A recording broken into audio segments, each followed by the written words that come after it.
What's going on, guys? This is Uche, Joku Sneaker Principal, and this is Charging with the Sneaker Principal. It's what is today? Wednesday morning. I'm heading to work right now, and of course, I'm in my Tesla Model Y Premium, and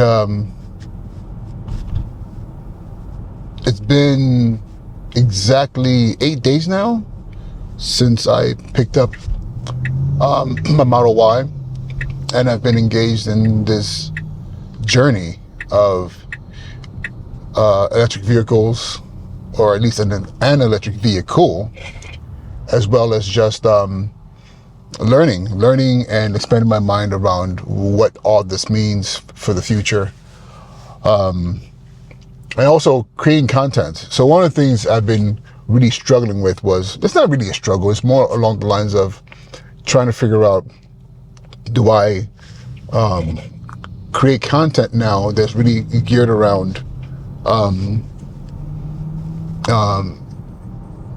EV specifically, just sharing with you all my experiences with this car, or really leaning against my background as an educator and making sense of all the things that I'm questioning now as far as the future of education and what we're teaching our kids in schools. For those of you who don't know, I've been a school leader, a public school leader for over a decade. And in these spaces, I've always been a proponent of technology. Like, how are we really harnessing technology to benefit the work that we do? How we educate our kids, how we get them ready for the future. I'm tired of hearing people say, 21st century skills, but these 21st century skills that we're talking about don't even exist anymore. Things are moving so fast, and you can't even put a timestamp on it. Whatever you're doing, whatever we're teaching our kids, whatever we're exposing them to, has to be within the realm of understanding that literally just the same way that people like Tesla owners talk about how you can wake up in the morning and there's a whole new download, new software in your car, or even your iPhone, you can just you get like a new software update released, and all of a sudden the phone is different, the technology is different, there's new things in there. That's how fast everything is moving right now. At any given time, there will be some update about how we do things in schools and school systems. But the problem is that we're not ready for it. That's why things are moving so slowly. I believe that what we need to do is really engage ourselves in a deep conversation of what are we doing in our schools, how are we educating our children, and how are we preparing them for this? Like right now, this is here right now. This is not like, hey guys, this might be coming down the road. Look at this cool, prototype. No, I'm sitting in the reality of a self-driving car. Yes, it's supposed to be fully supervised, which I am doing. But right now, I'm not stepping on my accelerator. I am not touching the steering wheel. Everything is being operated between the user interface, the AI model, and only that, the navigation as well. All these things are happening all around me, data flowing. And again, can I explain it to you in detail with a clear understanding? No. Do I have a baseline understanding, a lot of guesswork? Yes, I do. But that's me right now, and I am a well-educated, doctoral candidate. But I'm more concerned about my kids, my son and daughter. When the time comes, my daughter is going to be 8. When she hits 16, and she says, "Daddy, I want to get my driver's license," she might not even be saying that. She might be saying, "Daddy, I need to get my driver's license," but that driver's license is going to be something very different, because I doubt that her license is going to be for the basis of driving on a daily basis, and more around the fact that she needs to know if her car has a steering wheel, and an accelerator and brakes. She needs to know how to operate that. But there's a good chance her car won't have that. It's a good chance that the car she gets is going to be a vehicle that has no steering wheel, has no pedals, and she just sits in the car and says, probably not even anything. It probably just knows her schedule. She has to go to school. She has to go to work. And that car might be a car, more than likely she's going to be sharing with her brother, which means the car itself is going to be a autonomous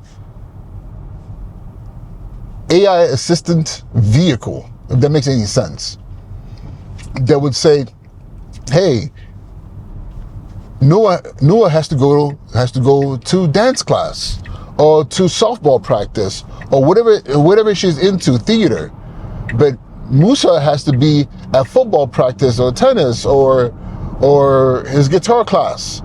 And the car will literally drop one person, drop the other person.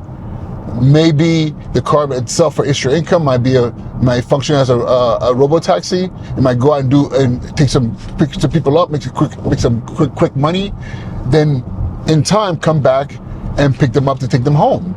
Like, that's a future that is very real. And I don't want this to be something that's happening to me, that's happening to my kids, that's happening to the students and the children that I've been responsible for as a principal, and whatever role I play in the future. Like, it's very important that they understand this technology, that they are part of the usage of it, the prototyping, the next iteration of.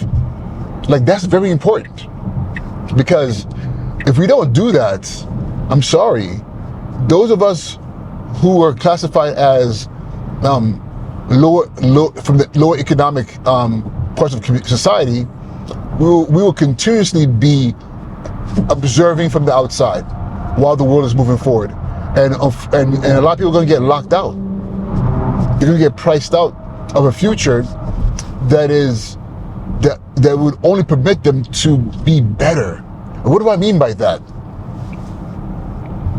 The fact that right now I'm sitting here in this car, I've made podcasts while driving, and I've made podcasts where I've had to hands on steering, braking, and making sure that my mind, which is split between two tasks, driving and creating content, that I am being very careful and I'm paying attention, okay, and being hands-free because everything is mounted, right? But in this case here, I'm literally turn the cameras on and I'm paying attention, because if the car says take over, or the car is doing something that which requires me to take over, which is very, very rare and never dangerous so far,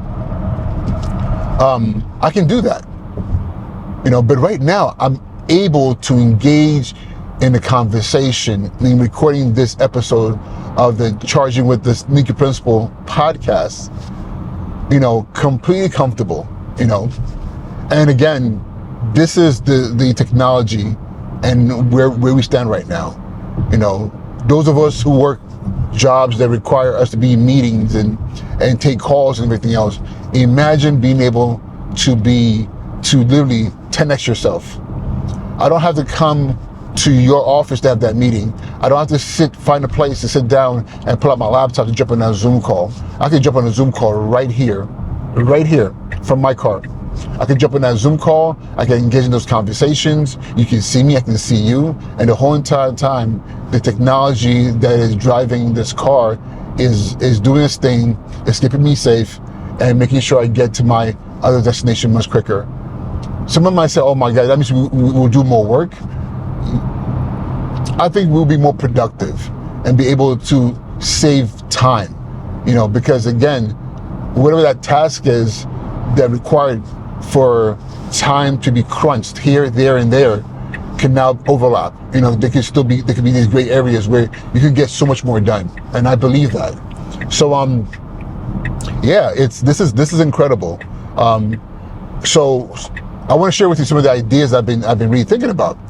And some people might say, "Oh, don't share the ideas. Somebody might steal it." Listen, I am the king of please steal it, but more of us need to be doing this.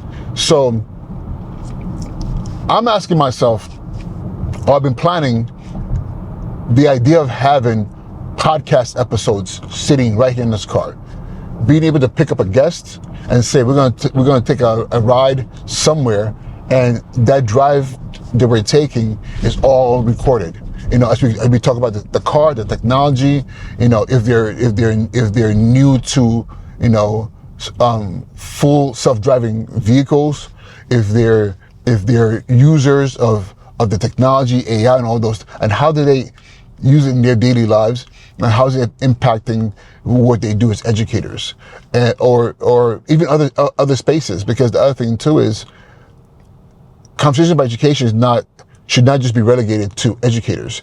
It should be something that is open to all people who have the understanding that everything that we're doing is shaping how we educate our kids, what we educate them, what we're educating them for, and what they need to learn, and also what they need to unlearn. You know, I think I said this before in the previous episode. I was talking to a friend of mine, and I said, hey, very soon, you know, math problems are not going to be talking about, you know, how many gallons of gas do you need to get from point A to point B. You know, it's going to be how many kilowatts of electricity.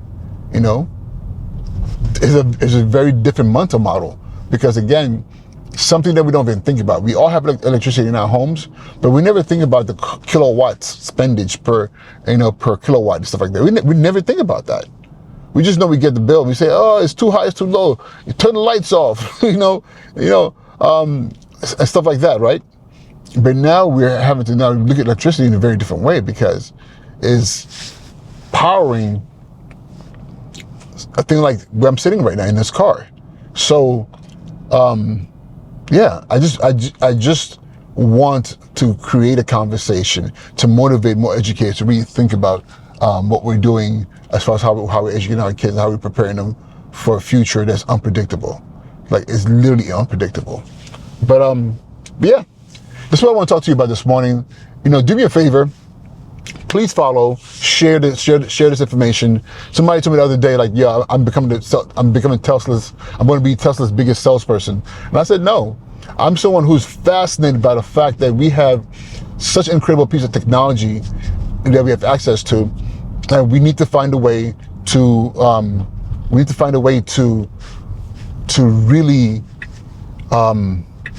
immerse ourselves in it, to engage ourselves in it, to allow ourselves to really understand what this all means, you know, because again, if we're not careful, it's going to be happening to us, you know. So when I talk about Tesla, I talk about EVs, I'm not talking about, oh my God, look at my car, come, you should get one.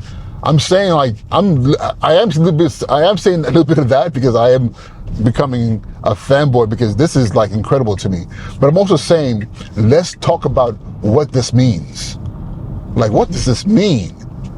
And it means a lot, because again, we're in a world now that's unfolding into a reality that once upon a time was called science fiction. Think about that. Once upon a time, this was considered science fiction. Like, this right here is Jetsons. This is, you know, Terminator.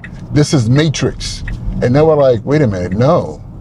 We are here. We are right in the midst of a technological revolution that is moving fast, is moving so fast that we're not even seeing the revolution. We're just seeing outcomes and products here and there, and we're not understanding, like, no, this is about to be a very different world in a very, very short period of time. All right. Again, I'm going to try to end this video. Thank you so much, guys. Uche and Joker, Sneaker Principal. Please follow, subscribe, share, and also comment. And I want to know from you, what are you thinking? You know, whether it's negative or positive, if you have a fear of AI and this technology, and you think it's just the beginning and the end of the world, share. Because I want to read, I want to understand, I want to learn. And with that being said, this is Uche and Joku. Talk to y'all soon. Be well.